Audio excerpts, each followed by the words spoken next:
para sa aming lahat. O banal na dugo at tubig na dumaloy mula sa puso ni Jesus bilang bukal ng awa para sa aming lahat.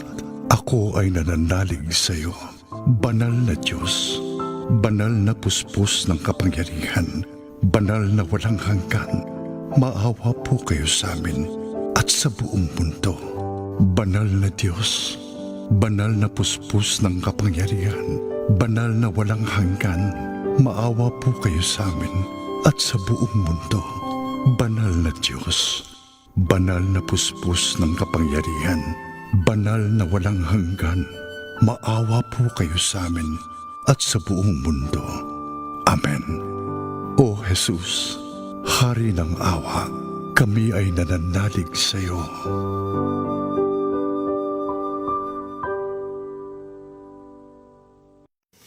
Dulot na matinding takot at kaguluhan sa San Jose National School, Tacloban City matapos maganap ang isang insidente ng pamamaril.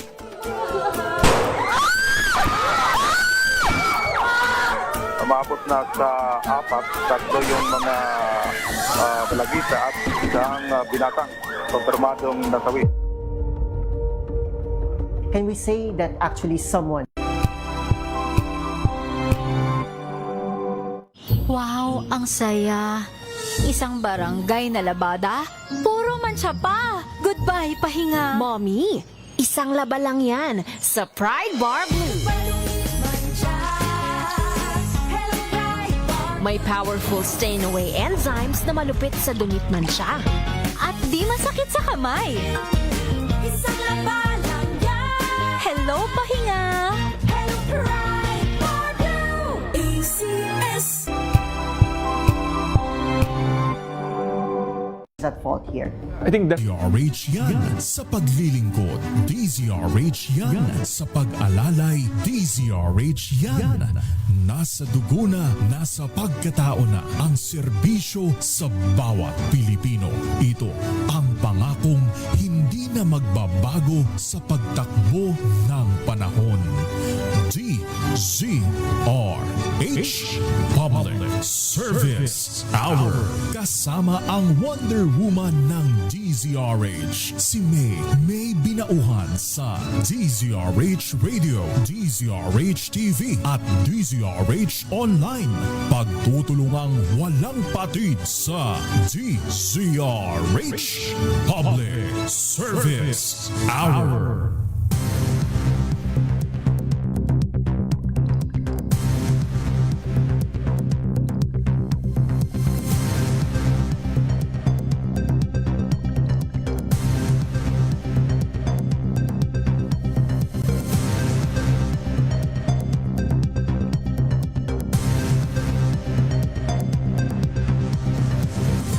Magandang maulang hapon. Ngayon pong happy Thursday afternoon pa rin naman. Ay, bilis ng araw oh. Ika-8 na po tayo sa buwan ng Agosto. Ika-6. Masyadong in advance no? Ika-6 sa buwan ng Agosto. It's August 6, 2026 mga kaibigan. Samahan niyo pa rin po niyo lingkod. May Binauhan dito po sa Public Service Hour. Siyempre pa una sa Pilipinas, una sa Pilipino. Tutok po tayo ngayon sa mga ganap sa ating paligid, lalo na po yung mga lugar kung saan nararanasan po ang hugupit ng bagyo. Naku, kakalungkot naman. Ito yung laging pinapaalala po natin kapag po may ganito tayo mga pag-ulan, yung pong landslide na tinatawag. Diba, nakakalungkot. Merong casualty.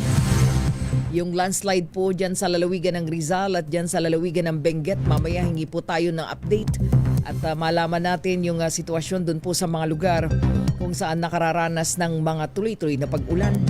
Pero sabi po ng Pag-asa, humina na bilang isang tropical depression ito pong bagyong Maymay. Parang si Maymay ka lang Si Maymay. Ako po si Maymay. Diba? Ayan, at ngayong araw na ito, tutok po tayo dahil sabi po ng Pag-asa, namataan na po ito sa Tanudan, Calingano. Ito pong bagyo. Makaraang mag-landfall dyan po sa Ilocos Sur. At taglay pa rin po niyan yung lakas ng hangin na 55 kilometro kada oras malapit po sa gitna. At yung gustiness o bugso na abot sa 90 kph. 70 kilometro kada oras pero ang kilos niya mabagal, ha? Patimog silangan. So meron pa rin po tayong tropical cyclone wind signal number 1. Nakataas pa rin po yan as of 11 this morning dyan po sa southern portion ng Babuyan Islands, Ilocos Norte, Ilocos Sur, La Union, northwestern portion po ng Pangasinan, Apayao, Abra, Kalinga, Mountain Province, Ifugao, Benguet. Diyan din po sa mainland Cagayan, still signal number 1, pati ang Isabela, Quirino, Nueva Vizcaya at northern at central portions ng Aurora. At babaybayin po ng bagyo ang northern Luzon kung saan inaasahan lalo pang paghina nito bilang isang low pressure area na lamang hanggang mamayang gabi. Pero tikita niyo po yung pag-ulan na dala. Ano po? Ingat-ingat tayo mga kababayan. Hingi tayo ng update mamaya. Puntahan natin ang Benguet at ang lalawigan ng Rizal. Grabe yung naranasan. Pero niya may casualty. Tapos may nalunod daw po sa La Union. Sapagkat kahapon ay nakausap natin ang gobernador po ng La Union. Ano po? At humingi din tayo ng update. Pero anyway, standby lang po ha para po sa ating mga follow-up. Sa bahaging ito na ating programa mga kaibigan, makakausap po natin. Punta lamang muna tayo dito sa lungsod ng Maynila. At meron din tayong mga lumalapit, mga referral. Dahil alam niyo naman pagka panahon ng tag-ulan, 'di ba? So alamin natin mula sa City Health Office po ng Manila Health Department. Ayan, ang kanila pong chief. Pag-usapan na natin ang panahon ng tag-ulan at yung tinatawag na daily wild. Ano yung wild? Oo. Alamin natin. At meron din tayong mga referral natin of course sa ospital ng Maynila. Alam niyo naman ang Manila Health Department.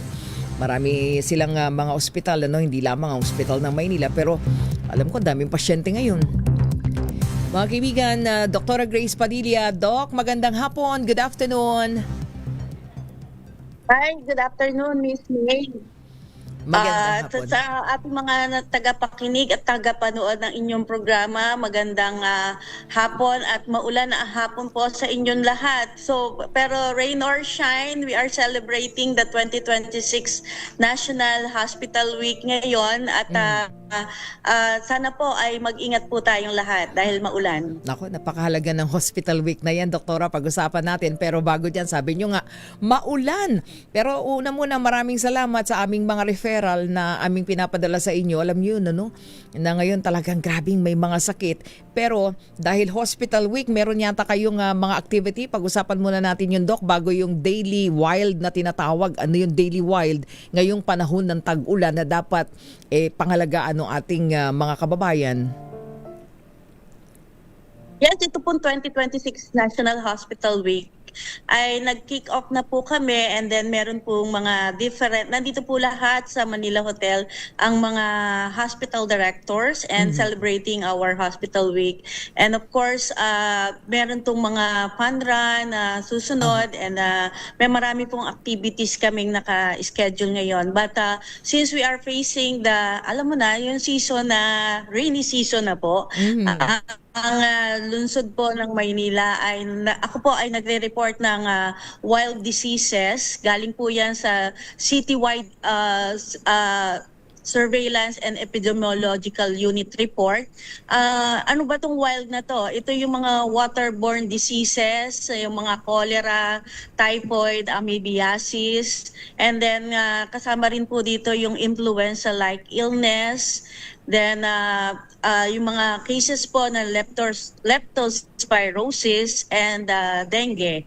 So as of today po, medyo expected naman din naman talaga nating aakyat yung cases ng ating mga influenza-like illness. Marami pong may trangkaso ngayon. Sa City of Manila po, a total of 876. Citywide na po ito, kasama na yung report ng ating mga private hospital. So, 7 po dyan ay ang active cases natin. So, pag sa leptospirosis naman, we have a total of 120 cases na po from January to June to August. No? And then lastly, yung dengue. Ito po talaga, ang dengue po talaga ang medyo tumataas na po. Nasa naman. 2,164 na po ang cases at ang active cases natin dito sa citywide ay 22. So, yun po. Oho. So, meaning, doktora, pag sinabi mong wild, W for waterborne, and then I is influenza-like, tama po ba? And then, of course, leptospirosis Tama po. is the L, and dengue is, wow, talaga, no? So, ito yung tinututukan. Actually, meron tayong mga referral sa inyo na ganito na. Doc, so, nababanggit niyo po itong mga diseases na ito. Kapag ka po sila ay kumbaga dumating doon sa punto kailangan na ng ospital, open ba ang mga ospital ng Maynila? Of course, lalong-lalo ng ospital ng Maynila, ang bagong ospital ng Maynila, and other hospitals, ready na ba sa mga ganito? Lalong-lalo na po, sabi nyo nga, tayo panahon ngayon ng tagulan, mukhang ang dami na yata mga pasyente talaga. Yes, for the cases of leptospirosis, nakukuha po natin yan sa pagsulong nila or paglusong nila sa mga baha. So we expect the cases to be up after 2 weeks kasi may tinatawag pa tayong incubation period dyan. So as of today, ganyan pa lang yung kaso natin, but we keep on monitoring. No? Ang hospital naman natin ay naghahanda na kasi talagang season na to. No? Especially coming September, dyan po magpipik ang dengue. So yung mga IV fluids, yung mga hospitals natin at saka yung mga ibang supplies sa kakailanganin ay nire-ready na po natin sa mga cases na ganyan. Kasi ito yung inyong disease surveillance ngayon, ano? Particularly kayo sa Manila Health Department, pero doon sa mga magkakaroon ng ganitong karamdaman, paano bang gagawin nila, Doc? Lalong-lalo na saan ba sila tatakbo ng ospital at knowing na talaga namang daming pasyente, di po ba? Paano gagawin nila? O sa mga lumusong po sa baha, no? Sa mga kababayan nating lumusong sa baha, nag-open po, like today, nag-open po ang ating mga health centers para sa doxycycline prophylaxis. We have a total, this morning lang, we have a total of 606 na pasyente na dumulog sa mga health center, para uminom doon. Nandun po kasi ang ating leptospirosis lane, fast lane, na kung saan nabibigyan sila ng libreng prophylaxis at nagpapasalamat po ako sa mga kababayan Manileño dahil they have this yung health-seeking behavior na alam nila tutungo sila sa health center para uminom ng ganitong prophylaxis para maiwasan po nila ang leptospirosis. Ayan. So maraming salamat po. Masaya na po kami na merong mga dumulog sa ating mga health center para sa libreng doxycycline capsules. So ngayon, for para makaiwas lang, ibig sabihin, Doc, samantalahin no ating mga kababayan, especially Manileño, para nang sa ganoon hindi na dumating do sa puntong nakamamatay, di po ba? Siguro alam na nilang gagawin nila sa health center pa lang, meron ng available na prophylaxis libre. Yes po, at matutuwa po kami sa ganyang attitude ng ating mga kababayan kasi maiingatan or ma-prevent natin ang leptospirosis sa ganyan. Oo, yung influenza-like na tinatawag natin, ito medyo dito yata mga bata, doktora, marami na tayong, tama ba? Marami na tayong mga pasyente nito. Yes, oo. Ito na yung panahon talaga ng flu months, di ba? Trangkaso, sa madalit sabi, ubo, sipon, pananakit ng katawan. Self-limiting naman ang ating ating treatment. So kung may lagnat ka, lang, paracetamol, sipon, anti-flu, ganyan. And of course, you need to hydrate, no? Inom ng maraming tubig, continue yung ating hand washing, and then magsuot tayo ng ating face mask na kung lalo na meron kang nararamdaman sa sarili mo, ikaw na mismo ang mag-isolate ng sarili mo para hindi na po mahawa yung mga kasamahan mo o lagi mong kausap, no? And then, actually, yung flu vaccine is recommended. But pag ganitong season na, parang okay din naman magpabakuna, pero ang ideal po natin ay magpapabakuna kayo bandang March, April. Parang in preparation for the flu months para mataas na po yung yung antibodies natin. But hindi rin pwede rin pa namang magpabakuna ngayon. Yung mga vaccination po ba ng mga anti-flu, Doc, available din sa mga health center? Para nang sa ganun, alam din ng ating mga kababayan. Sabi niyo nga dapat mga as early as March. I know, meron kayong campaign earlier pa tungkol dyan. Tama po ba? Yes, yun po yung ideal, but yung budget kasi inaayos pa namin para sa pag-procure ng ating flu vaccine. So sa mga pagkakataon na ganito, na dengue, na leptospirosis, and then of course meron ng matinding influenza, kasi ito papasok na naman tayo sa mga pneumonia, bronchitis, di ba, Doc? Panahon na ito ngayon. So para po doon sa mga kababayan natin na ang problema talaga pagka napunta daw po ng mga ospital, talagang sa kadaming pasyente, paano po ang gagawin nila, Doc? Diretso na, itong mga ganitong cases, diretso naman po ng ER ito, di po ba? Yes, sa ating, especially po sa dengue, meron tayong tinatawag na dengue fast lane. So, doon po sa dengue fast lane, kapag po sila ay may lagnat na hindi nawawala ng mga 2 to 3 days, ay pumunta na po kayo sa ating mga emergency room. Pero na po tayong dengue fast lane doon, wherein doon po ay kukuhanan kayo ng dugo at mabilis po ang resulta doon para ma-identify natin properly yung or immediately yung mga cases ng dengue natin. For the City of Manila, sa City of Manila, nagpapasalamat po kami sa Department of Health dahil nagbigay po sila ng entomological research laboratory sa amin. So ano po ba itong research laboratory na ito? Ito po ay para sa laboratorio po ito para sa lamok, no? Ito pong lamok na to ay examinin or i-testingin natin sa iba't ibang insecticide na nakakapatay ng mga lamok na to. Alam po natin na vector-borne kasi ang ating mga dengue cases. So yung mga lamok po, sila po ang may dala ng virus. So dito po sa laboratory na to, malalaman po natin which effective and efficient na insecticide ang pwede natin gamitin para sa pag-control ng dengue. So aside from that, meron po ding may programa po kaming taktak, taob, at takip, no? So lahat po ng mga stagnant water na nandito or kailangan po linisin natin. So in other words, kailangan malinis po ang kapaligiran natin. Miss May. Yan ang napakahalaga, no. At least meron na po kayong tinatawag na entomological laboratory. So meaning, meron yung mga, tama po ba, yung mga specimen diyan dadalhin para malaman yung bugs, tama ba? Bagsik nung dala nung lamok, or sila talaga yung carrier ng dengue fever. Tama ba, Doc? Yes.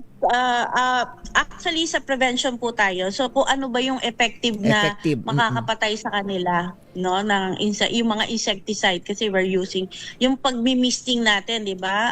Meron po kaming misting sa mga environment, and sometimes hindi rin namamatay yung mga lamok doon. Hindi namin alam kung effective pa ba yung mga reagents or mga ginagamit na pampatay ng lamok. So yun po yun. Ayun. Balikan lang natin yung Barangay Health Center Director Padilla, Dr. Padilla. Kasi sabi po nga natin under kay Yorme, talagang mukhang direktiba sa inyo is palakasin yung mga health center, po, para nang sa ganun yun ang magdidirekta dun sa ating mga kababayan sa bawat barangay. Parang tama ba? Nadagdagan yung mga health center ninyo So available na ba yun ngayon? Opo. Marami na po tayong nabuksan na health centers ngayon at makabago na po sila. For example po, ang San Nicolas Health Centers, no, bago po yun po yung latest na in-inaugurate natin. As of today, yung Pamana Health Center po ay ginagawa at saka Yata Health Center. And then last week po, sa local health board natin ay pinasa na natin ang pagpaparenovate ng another 12 health centers po. And of course, yung bago naming baby, no, sa Ospital ng Tondo. So magpapagawa po si Yorme ng bagong ospital ng Tondo. Wow. Galing-galing. So madadagdagan yung health facility ulit ng lungsod ng Maynila. Pero yung like for example, bagong gawa din ng emergency room ng ospital ng Maynila, di ba, Doc? Meron ba Yes, tayo yung bang availability ng mga basic tawag nito? Hindi.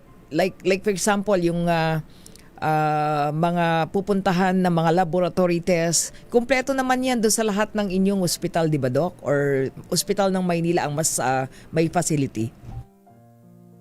Yes, ini-strengthen po natin through our local health board at special health plan na maging available po sila every time, no. So dire-diretso po yan at pinagbilin po ni Mayor na sana ay laging meron at capable tayo. Especially ngayon, yung CBC, importante yan, no? Yung mga basic para dito sa dengue prevention nga natin. So, minomonitor naman po natin yan, Miss May, para tuloy-tuloy po ang serbisyo natin. Ayun.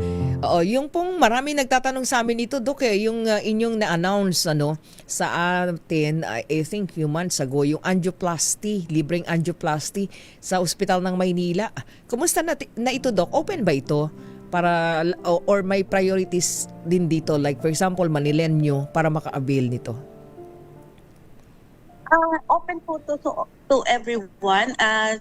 Makikipag-ugnayan lang po kayo sa ating cath lab, catheterization laboratory. As of the moment, meron na po kaming 60 na pasyente. So mga 54 po dyan ay na-angiogram and 6 na po ang ating na-angioplasty na libre. So magbigay lang po kayo.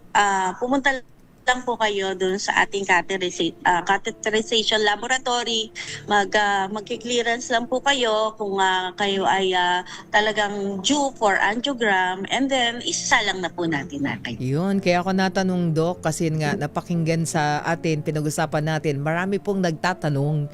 And then sabi nila, ano daw ang una nilang steps para maka-avail niyan, at of course, syempre sabi nila, what about kung hindi kami mga taga Maynila? So yun ang kanilang mga basic na tanong, Doc, kasi merong mga nakapila sa ibang hospitals na alam niyo po yun, ang haba daw ng pila.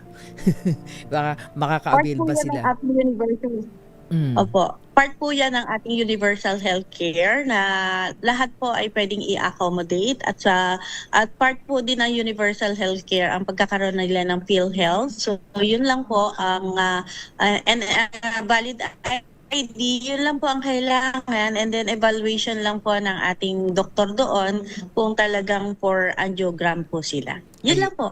Ayun, okay. So pwede, no? So yun ang sasabihin natin doon sa mga lumalapit dito sa Operation Tulong at nagtatanong. Okay.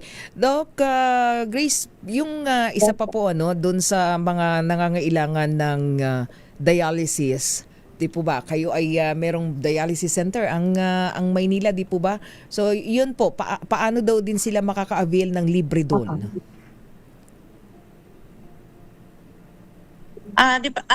Meron po kaming 30 slots sa ospital ng Maynila, and then sa ibang mga hospital din po available for dialysis. Santa Ana din po, meron silang 12 slots. So may ayusin lang po yung schedule at pwede naman po silang mag-enroll doon sa ating mga dialysis slots. So even non-Manileño pwede din pong maka-avail. Pwede rin po, open naman po sila. Ayun, punta lang sila doon sa mga kinaukulan. Ayun, so yun, inililinaw natin yung mga ganung services ninyo, medical services, Dr. Padilla, dahil ang dami pong lumalapit sa Operation Tulong at nag-inquire na rin, considering na sabi nga natin yung mga treatment na yan, naku, daming nangangailangan talaga, Doc.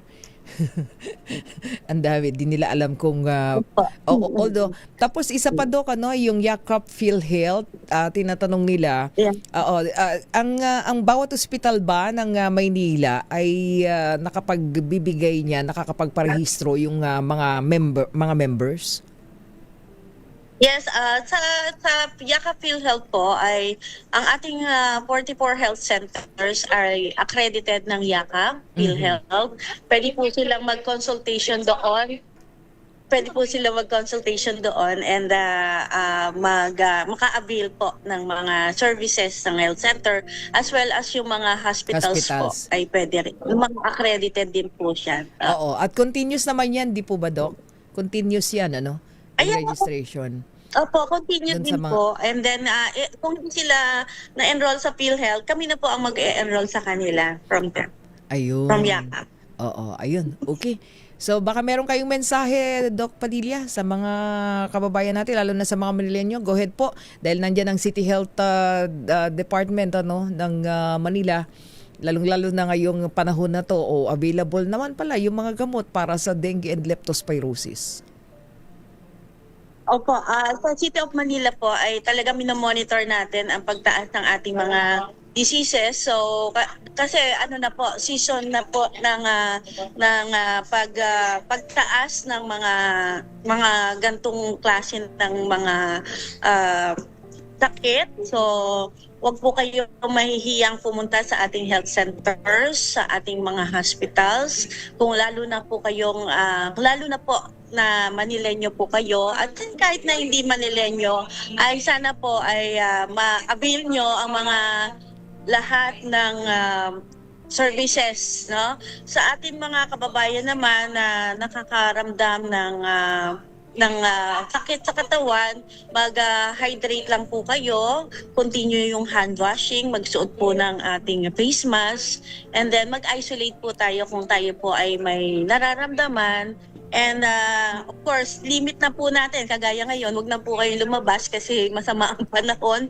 Mag-ingat po kayo, stay safe po lahat. And may mantra po kami sa Maynila dahil ang malusog na lungsod, matatag na Maynila. So ingat po tayong lahat. Ayan, maraming salamat and congratulations, Dr. Padilla. Ikaw pala'y awardee ng Public Health, Gawad Manileño 2026. Congratulations po. Ayan, mga kaibigan. Thank you po. Thank you po Ayan. sa lahat. Thank you Thank so you po. much, mga kaibigan. Dr. Grace Padilla, ang City Health Chief po ng Manila Health Department. At siya din ang director ng Hospital ng Maynila. Okay, standby lang po ha. Oras natin, 30 minuto makalipas po ang 3:00 ng hapon. Babalik po tayo at puntahan po natin yung mga lugar na nakararanas po ng hagupit, ng mga pag-ulan, malalakas na ulan. Dala po ng ating masamang panahon ngayon. Of course, merong maymay.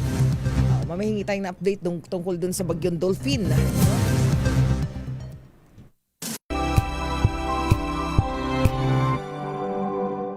Maulan man, no worries na amoy kulong ang damit. Charm Fabcon, bangong kumakabloom, tanggal amoy kulog sa bango ng charm. Kaya gamit ko, Charm Fabcon with Bloom Fresh technology. Kills 99.9% of kulob-causing bacteria.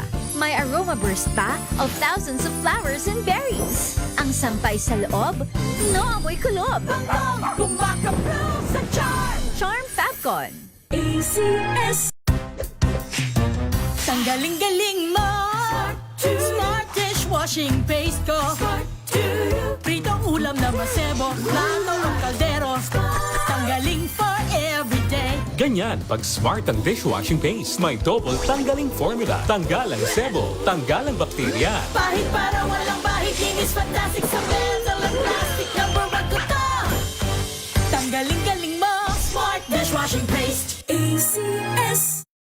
Tinesting, sinuri, siniyasan. Ang resulta? Super effective ang Shield sa pagpatay ng bakterya at virus. Shield Antibacterial Soap. Believe ang mga eksperto sa Philippine Nurses Association. At si Mami. Tiwala ako sa Shield. Shield Antibacterial Soap. Napatunayang mabisa. Ang mga nurse, tiwala. ACS. May nagbago. May arte. May budget. Akala nyo lang yon. So solid. White Rose Papaya. Wow, White Rose. White Rose Papaya. Wow, White Rose. White Rose Papaya. May glow up with White Rose Papaya. White Rose Papaya. May puti power times 2 kasi may papaya at niacinamide. May shea butter and tea tree oil pa. Kutis sulit ang glow up. Glow up with White Rose Papaya. White Rose Papaya. Kutis sulit ang glow up. ACS.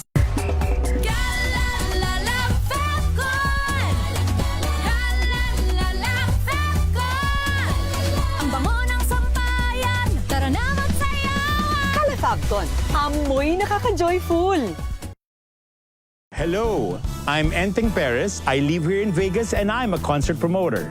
I could sustain this fabulous lifestyle in Vegas, not only have a fabulous job, but I have a fabulous healthy lifestyle. Number 1, good diet. Number 2, I have a good healthy regimen and routine. And of course, the most fabulous of them all is MX3 capsules and coffee. I love it. MX3, dito ako believe. Mahalagang paalala, ang MX3 capsule ay hindi gamot at hindi dapat gamiting panggamot sa anumang uri ng sakit.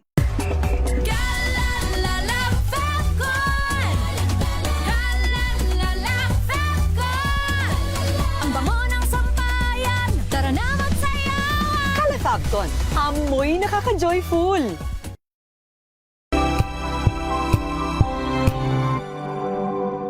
Wow, ang saya! Isang barangay na labada, puro mancha pa! Goodbye, pahinga! Mommy, isang laba lang yan sa Pride Bar Blue. May powerful stain-away enzymes na malupit sa dumit mancha. At di masakit sa kamay! Isang laba lang yan! Hello, pahinga! Hello, Pride Bar Blue! ACS! Hello, Washi! Laundry day na naman! Yay! Anong meron? Mancha ng chocolate, putik, may libag pa! Kaya natin yan! With Pride Washing Machine Detergent, may triple stain-away formula. Tanggal ang makapit, madikit, at malupit na dumit mancha. Kaya easy-easy ang labada. Mula noon hanggang ngayon! All you need is pride. All you need is pride. ACS. Sa lahat ng bagay, simula pa lang, siguraduhing max protection na. Kasi pag kulang ang proteksyon, baka madaling masira. Sa ngipin, dapat may max protection din. Max sa alaga ng Unique Toothpaste. With Max Protect Formula, help stop cavities before they start, while keeping breath fresh. Try Unique Maximum Fluoride Protection. Para max alaga, max protektado. ACS. Sa puso ng kalikasan, natatangi ang prutas ng mangosteen. Ito ay nagtataglay ng antioxidant compounds na alpha, beta at gamma mangosteen. Ang MX3 capsule ay isang food supplement na gawa sa natural na mangosteen. Ito ay tested and proven to help avoid knee joint pain discomfort para iwas-iwas sa sakit with long-term supplementation 2 capsules daily. MX3 capsule, tunay, natural at orihinal. Mahalagang paalala, ang MX3 capsule ay hindi gamot at hindi dapat gamiting panggamot sa anumang uri ng sakit.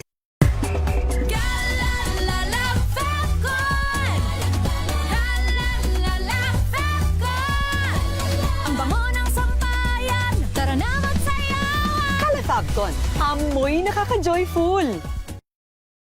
I'm Jovi Kalmov. Currently, I am the Vice President for NAFA, which stands for the National Federation of Filipino-American Association for the state of Arizona. In order for me to perform very well, I really make sure that my physical and spiritual wellness is really in order. And of course, the help of MX3 capsule. This is the secret. MX3, dito ako believe. Mahalagang paalala, ang MX3 capsule ay hindi gamot at hindi dapat gamiting panggamot sa anumang uri ng sakit.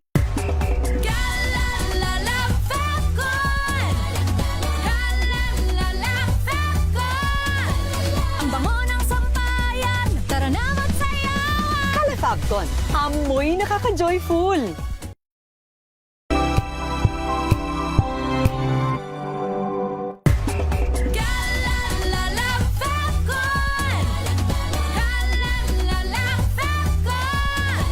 Ang bango ng sampayan, tara na magsayawan! Kalefagton, amoy nakaka-joyful.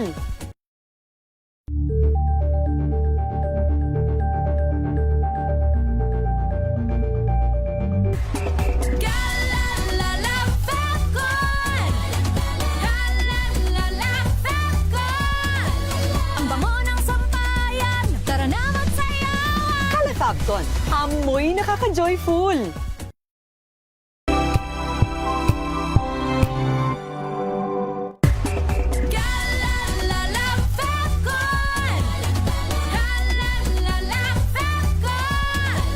Ang bango ng sampayan, tara na magsayawan! Kalefagton, amoy nakaka-joyful.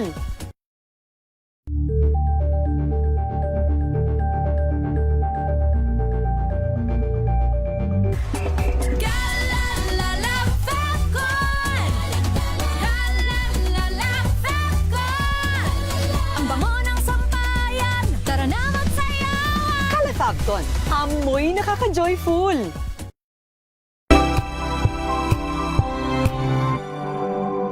There will be people at fault. So number one, I think just to put it out there talaga, yung mga adults surrounding the child, the fact that they were able to get access, na may access sila sa barel. Eh, yung bata na yan, nakamatay yan eh! Nakamatay yan! Nakamatay yan ang tao! So ano? Ibababahay pag-asa lang yun? I think walang may isang sagot kung paano talagang bibigay yan. Kasi, of course, we can imagine all these parents are probably feeling I can never forgive. Hindi ko kayang ipagpatawad o magpatawad sa mga taong ito, kahit mga bata pa to. And karapatan nila maramdaman yun. Instead, mas palakasin, mas palalimin pa ang ating mental health services, ang ating community mental health services, ang ating family development services.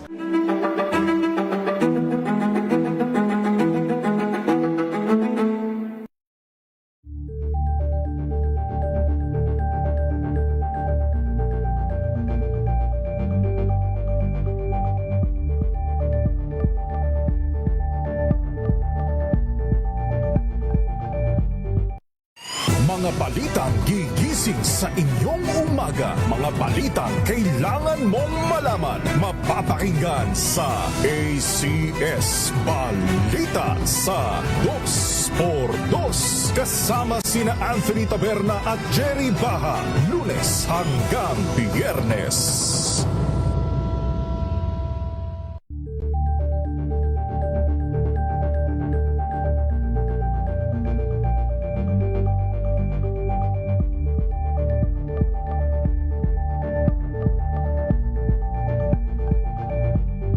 Alamin ang mga maiinit na isyung pambayan, mga balitang kailangan mong malaman, usapin sa pamahalaan, politika, ekonomiya at kabuhayan. Ito ang mga dapat mong malaman, pakialaman at pag-uusapan dahil kayo ang sa pagtulong, sa paglilingkod, sa pag-alalay. Kasama si May Binauhan sa DZRH Public Service Hour.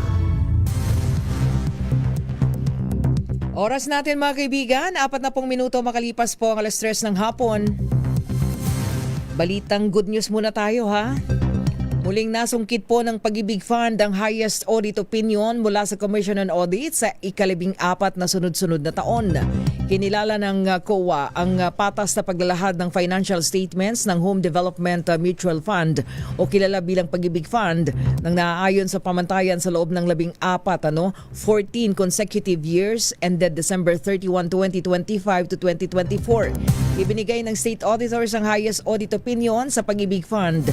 Salig sa itinakdang financial reporting framework kung saan saklaw nito ang audited financial statements, audit observations and recommendations at ang estado po ng ipinatupad na audit recommendations ng mga nakalipas na taon. Dahil dito binigyang diin ni Department of Human Settlements and Urban Development o DSUD Secretary Jose Ramon Aliling na ang latest audit opinion ay nagpapatunay sa commitment ng Pag-ibig Fund para po sa wastong pamamahala ng pondo ng may transparency at accountability sa paglilingkod. Samantala, sinabi naman ni Pag-ibig Fund Chief Executive Officer o CEO Marilena Acosta na nanatili ang focus ng ahensya na ituloy ang momentum nito ngayong 2026 sa pagtulong sa mga miyembro na mapalaki po ang kanilang ipon at ganoon din ang abot kayang pautang at syempre ang makapagmay-ari daw po ng sariling bahay. At sa pagkilala na tinanggap ng Pag-ibig Fund, patunay anya ito na ipon, ng ipon po ng mga miyembro dito ay protektado at nasa ligtas na pangangalaga. Mga kaibigan, punta tayo sa lalawigan po ng Benguet. Hingi tayo ng update dahil meron pong mga naguhuan doon, meron pong casualty, merong na-trap. Alamin natin pinakahuling update mula kay RH41, Romy Gonzales. Lakay Romy Gon, kumusta yung ating mga kababayan, lalong-lalo na ngayon at nagpapatuloy yung mga pag-ulan? Medyo humupa ng konti itong ulang naranasan ngayon dito sa area ng Baguio and Benguet. Subalit hindi may kakaila na talaga namang nag-iwan ng pinsala at kumitil sa buhay ng dalawang katao itong bagyong Maymay sa nakalipas na ilang oras sapagkat kaninang alas 8 naman ng umaga ay nangyari nga itong landslide dyan sa may area ng kilometer 12 Silan proper, La Trinidad, Benguet, particularly itong family Bulaluhan na matatagpuan sa gilida ng kalsada dyan sa may Silan, na kung saan yung dalawang cook, isang 66-year-old at 31-year-old na mag-uncle yata ito ay nasawi nga, samantalang nailigtas naman ang buhay itong 55-year-old na cook din, na ayon sa report ay taga-Kapangan, Benguet ang mga ito, subalit nagtatrabaho lamang sa naturang Bulaluhan sa may Silan, sa La Trinidad, Benguet. Kanina ay talagang tulong-tulong yung iba't ibang rescue team sa La Trinidad, Benguet.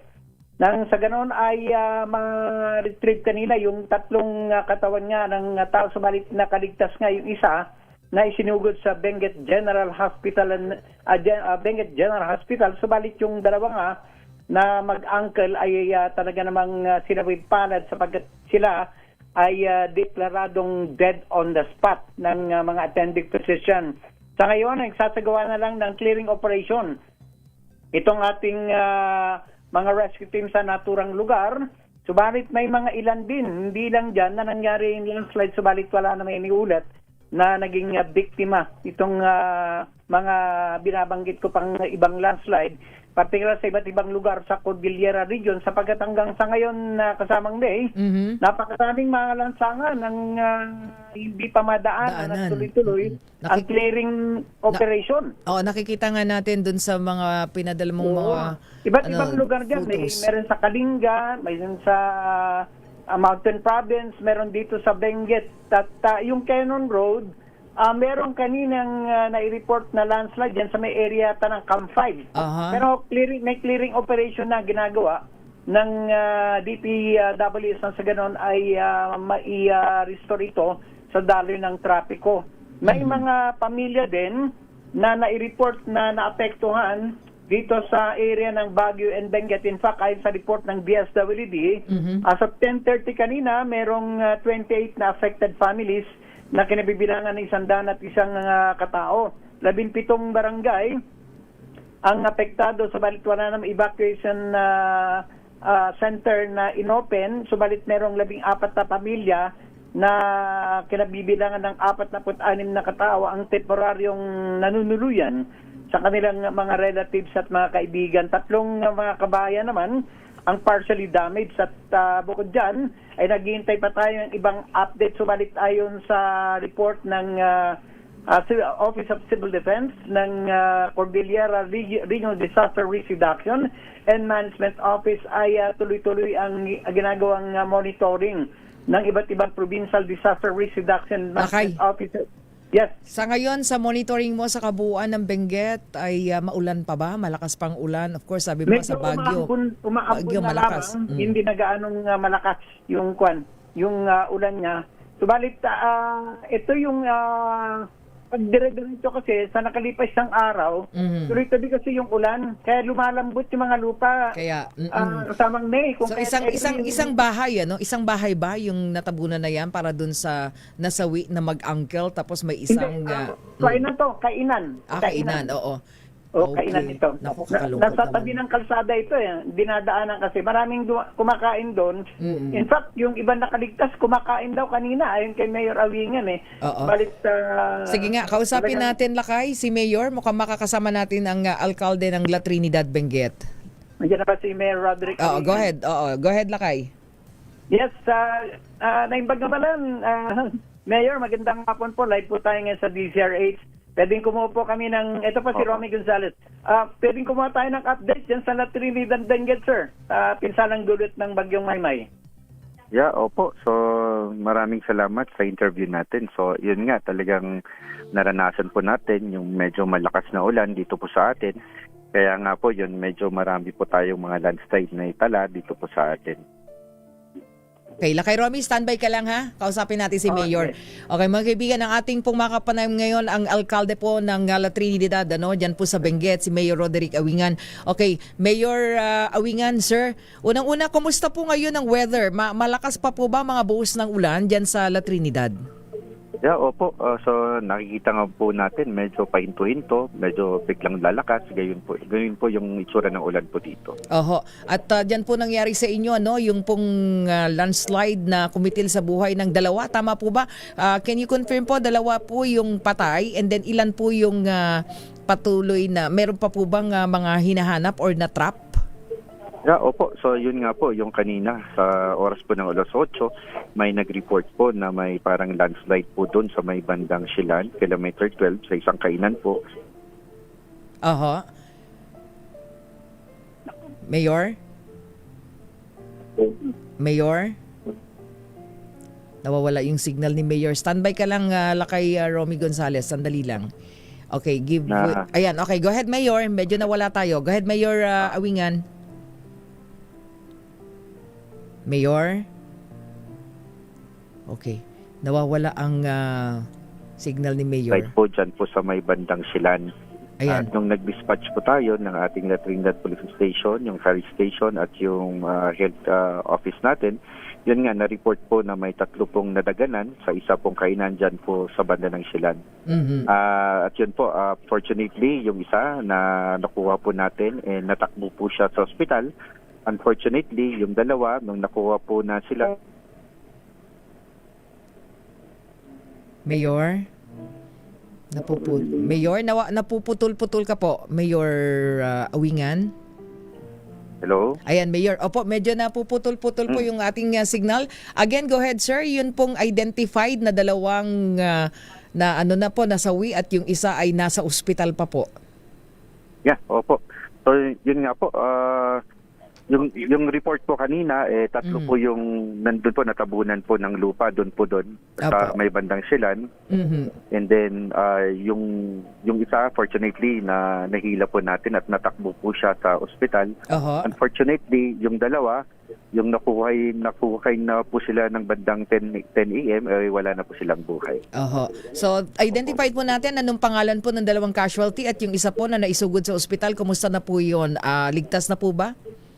Opo, okay naman po yung nandun na po sa hospital. Unfortunately, medyo pasensya, wala po yung pangalan sa akin ngayon. Okay. But again, sila po tubong taga-Kapangan and sila po nagtatrabaho dito po sa atin. Yung dalawa, lahat po ba yung kumakain doon sa Bulaluhan daw? Di po ba? Yung kainan? Hindi po, trabahador po sila doon. Sila po cook doon mismo sa may restaurant. Doon mismo. Okay po. Opo. And then, any monitoring po doon sa iba pa po ninyong mga lugar kasi marami tayong nakikita na yata na mayroong mga landslide at hindi madaanan na mga po ninyo kalsada. Opo, so dito po sa amin may sarado pa pong isang kalsada. Ito po yung Lubas-Tawang Road, Lubas-Ambyong Road, kung saan pwede naman po siyang daanan. Unfortunately, medyo delikado po kasi sa mga motorista natin dahil yun nga po, medyo gumagalaw pa po yung mga ibang lupa doon na for the sake of the public, sana tapusin muna na ng DPWH yung total clearing bago po natin buksan. Okay. So doon po sa mga motorista na dumadaan doon, may mga alternate route po ba na pwede? Opo. So, inanunsyo naman po natin na pwede po silang dumaan sa mga alternate roads. Binabiso naman po natin sa mga barangays na ipaalam din sa kanilang constituents dahil delikado nga po in the meantime na dumaan po sa bandang doon.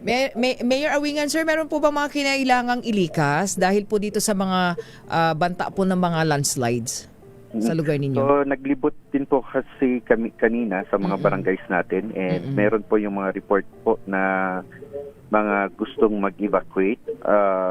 Pero ngayon, hindi pa po naman po sila dumarating dito po sa evacuation center. Ang choice naman po kasi ng mga evacuees natin, it's either na pupunta po sa mga kamag-anak or pag walang mapuntahan, siguro yun na po siguro kung wala silang pupuntahan, dito na po siguro sa evacuation sila pupunta. Opo, doon po sa mga binabanggit ninyo na mga prone po sa mga landslides, ilang mga barangay po ba yan, Mayor? At yun po bang mga lugar na yun kapag ganyan na nakararanas sa mga pagulan, wala bang monitoring na dapat lumikas na sila bago pa man maganap yung mga trahedya na katulad po na nangyari kanina?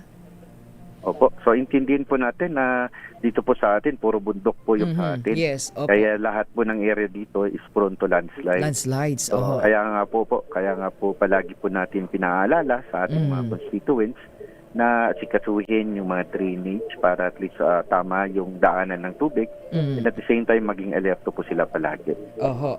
Lalo na ngayon na tuloy-tuloy po, sabi ninyo, mga pag-ulan, ano po, baka may panawagan kayo sa inyong mga kababayan sa La Trinidad. Mayor Awingan, go ahead po. Opo, so ating kababayan, again, sana makinig lang po tayo sa mga anunsyo galing sa ahensya ng gobyerno. And at the same time, sana magtulungan po tayo sa ganitong panahon at maging alerto po palagi. And yun nga, sana bantayan din po natin yung mga lahat, kung anong dun man sa ating mga paligid dahil kailangan po natin gawin yun. In case po na mga may gusto nang mag-evacuate, Mayor, sabi nyo nga po kayo nasa bulubundukin. Yun po. Saan po yung mga safe na lugar na pwedeng puntahan ng inyo po mga kababayan? Opo. Sa mga different barangays naman po natin, may identified po na mga evacuation centers. Otherwise, pwede naman po sila pumunta dito sa centralized evacuation natin dito po sa ating bayan. And pag may problema po sila, pwede naman po silang diretso sa mga barangay disaster management committees. Activated naman po lahat. And at the same time, dito rin po sa ating bayan, ang emergency operation centers ay activated na rin po dito po sa may munisipyo. Meron po ba kayong pangangailangang tulong immediate mula sa national government, Mayor Awingan, sir? Yun po, tinitignan po natin habang ongoing pa po yung sitwasyon na to. Pinadala din po natin yung ating rapid damage assessment and needs analysis team para tignan po yung mga nasira at sa pamamagitan nun ay i-compile natin at yun po yung basihan kung ano pa man ang i-request natin sa may iba't ibang ahensya ng gobyerno. Okay. Kasama po yung national government po natin. Okay. Mayor, maraming salamat po at ingat po kayo ha. At siguro from time to time hingi kami ng update sa inyo. Salamat po. Maraming salamat din po. Okay. Ayan mga kaibigan, si Mayor Roderick Awingan ng La Trinidad Benguet. Maraming salamat din sa ating kasamang si RH41 Romy Gonzalez. Doon sa ating mga kababayan, pagka ganyan po, punta na kayo doon sa mga evacuation center designated po ninyo mga barangay, para nang sa ganon, iwas kapahamakan po tayo, po. Ayun, oo nga pala, ang La Trinidad nga pala ay bundok, Ayan, okay. Standby lang po oras natin, meron na lamang tayong 5 minuto at 4:00 na po ng hapon.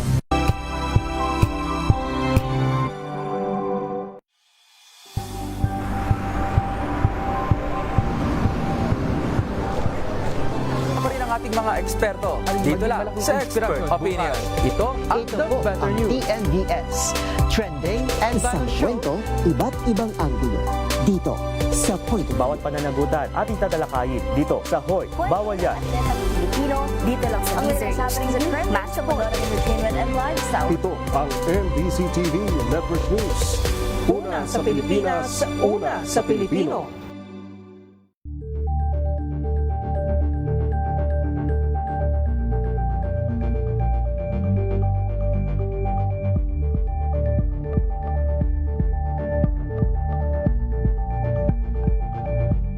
Tambalang Anthony Taberna at Jerry Baha ang gigising sa inyong umaga dahil lalatay ang humahagupit na diskusyon at komentaryo Lunes hanggang Biyernes sa 2x2.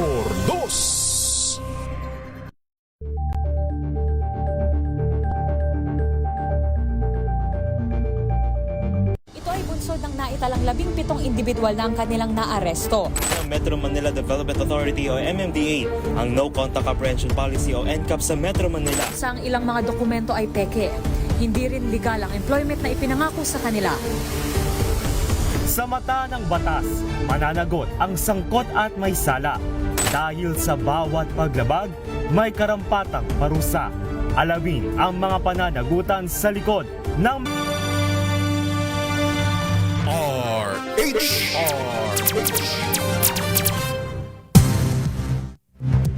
Tatlong minuto na lamang po, 4:00 na ng hapon. Hingi muna tayo ng mga update. Mula sa Philippine National Police po, meron na pong naitatala daw na 6 na patay dito po sa typhoon o tropical depression Maymay. Alamin natin sa OCD, Talagang okay. Aminado daw yung hamon yung lawak po lang bagyo. Alamin natin detalye. RH52 Niel Parosa. Niel. Go ahead, Niel. Okay, standby lang. Nandiyan na ba? Puntahan natin ang Malacanang. O si Edniel ba? Si Edniel. Okay, Malacanang muna tayo. Desisyon kung dapat suspindihin si Secretary Pujalte, no? Ng Department of Health. Naku, kakaupo lang. Ipinasa daw ng Malacanang sa Ombudsman. RH14, Let Narciso sa detalye niyan. Let? May ipinauubayan na ng Malacanang sa Office of the Ombudsman ang pagpapasya kung kailangan bang isailalim sa preventive suspension si Health Secretary Jose Brick Pujalte kaugnay ng reklamong isinampalaban sa kanya. Ayon kay Palas Press Officer Claire Castro, nasa jurisdiction na ng Ombudsman ang kaso, kaya ito na ang bahalang magdesisyon kung kinakailangan ang preventive suspension para matiyak ang maayos na investigasyon. Kasunod ito ng naihaing reklamo sa Ombudsman laban kay Pujalte, kabilang ang aligasyon ng umano'y pagpapahinto sa procurement para sa tuberculosis program. Samantala, sinabi rin ni Castro na wala pa siyang natanggap na impormasyon kung nagkausap na sina Pangulong Bongbong Marcos at si Pujalte kaugnay ng mga isyong kinakaharap ng kalihim. Ito si Let Narciso para sa DZRH, una sa Pilipinas, una sa Pilipino. Maraming salamat, RH14 Let Narciso mula Malacanang. Balikan natin si RH52 Edniel Parosa. Edniel? Miss May, umabot na sa 6 na katao ang napapaulat na nasawi dahil sa Tropical Depression Maymay, maging epekto ng hanging habagat. Ayon kay Philippine National Police Spokesman, Police Colonel Allen Reyco, kabilang dito ang tig-2 namatay nga sa pagguhod ng lupa sa Rizal at Benguet, maging 2 bagong biktima ng pagkalunod ngayong araw na naitala sa Region 1. Nakilala itong mga biktima, isang 45 anyos na nasawi sa drowning dyan sa may Luna, La Union, habang isang 54 anyos naman ang biktima sa Alaminos, Pangasinan. Tao na rito, 2 cook ang natabunan niya ng lupa sa isang gulaluhan sa may La Trinidad, habang magkapatid naman ang biktima ng rock slide sa may Rodriguez Rizal kahapon.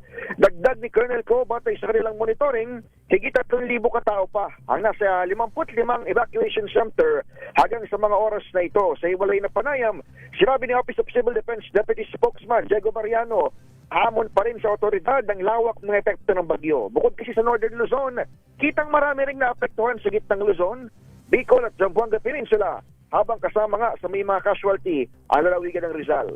Pakinggan natin si Sir Diego Mariano. Itong bagyo is hindi lang siya dun sa tinatahak niya na Northern and Central Luzon. Nag-ahatak ito ng hanging habagat na nagdadala rin ng ulan sa ibang parte ng Pilipinas. Dahil sa itong Rizal, ang layo nito sa Central Luzon or Northern Luzon. But inulan pa rin at nag-cause ng rock slide incident. So, challenging siya na kalat siya, hindi siya nakasentro sa typhoon path, no? Ang tinig ni Ginoong Diego Mariano ng OCD.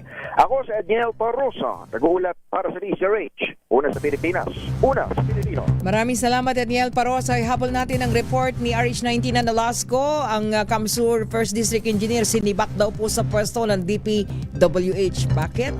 Ibalita mo yan, Tina. Go ahead. Miss May, nirelieve na sa pwesto ni Public Works Secretary Vince Dizon ang District Engineer ng DPWH Camarines Sur 1st District Engineering Office na si Engineer Ramon Calagos matapos ang road crash sa barangay Magais del Gallego, Camarines Sur. Dahil ito sa kakulangan ng sapat na road safety warning signs at traffic safety devices sa ginagawang bahagi ng kalsada sa naturang lugar. Bukod pa rito, pananagutin din ani Dizon ang kontratista ng proyekto dahil responsibilidad nito ang paglalagay ng safety sign. Ipinag-utos din ni Secretary Dizon ang malalimang investigasyon upang matukoy kung may iba pang individual o panig na dapat panagutin kaugnay ng insidente. Kasunod ito ng direktiba ni Pangulong Bongbong Marcos na tiyaking mapapanagot ang mga opisyal ng DPWH at mga kontraktor na nagpapabaya sa kanilang tungkulin.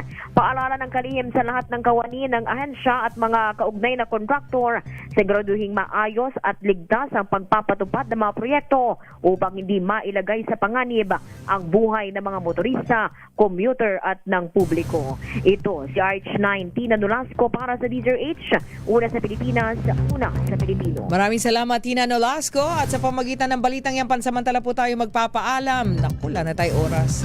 Thank you, Ann, Chance, Eliza, and si Mickey at si Aiza.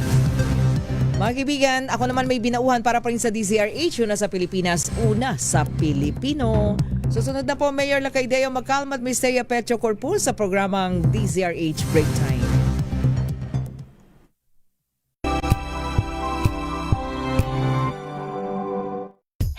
Moshi! Laundry day na naman! Yay! Anong meron? Mancha ng chocolate, putik, may libag pa! Kaya natin yan! With Pride Washing Machine Detergent, may triple stain away formula. Tanggal ang